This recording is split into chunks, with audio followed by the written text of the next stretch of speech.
In the chaos of our existing world, I'm seeing a lot of content that's talking about somatic work and about grief work.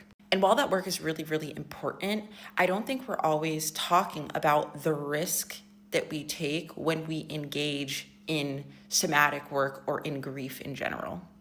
And mind you, I'm a professional griever, okay? I'm about that life.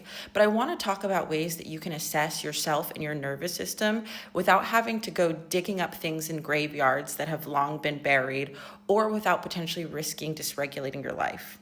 I spent easily a decade of my life completely disembodied with my nervous system in a constant state of fight or flight.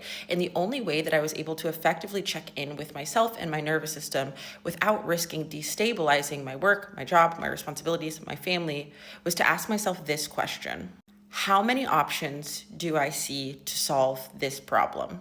Walk with me for a second.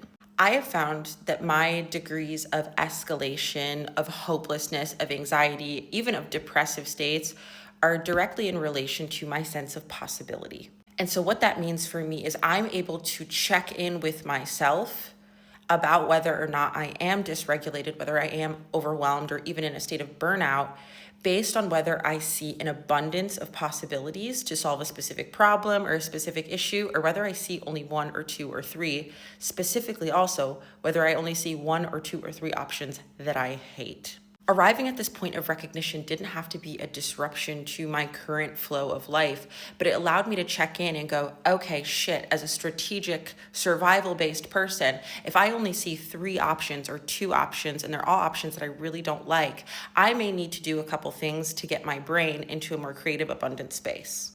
And I'm not talking creative woo-woo. Let's get real practical with it. If you know that you have a light bill that's due, that you're not going to be able to pay the money for, right? That you're going to be late on.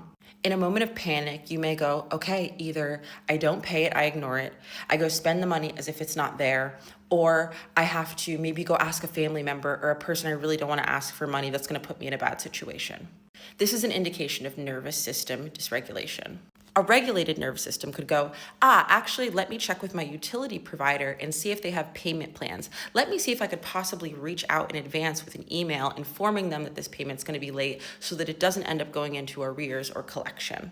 Our capacity to pause and to see a myriad of options indicates our sense of awareness. It indicates how much information we're able to take in and process at a given time, because when our brains are flooded, our possibilities narrow, our vision literally narrows. I also think it's quite liberating to not have to fix the feeling, but to be able to think about how to navigate that feeling and get to a place where you recognize yourself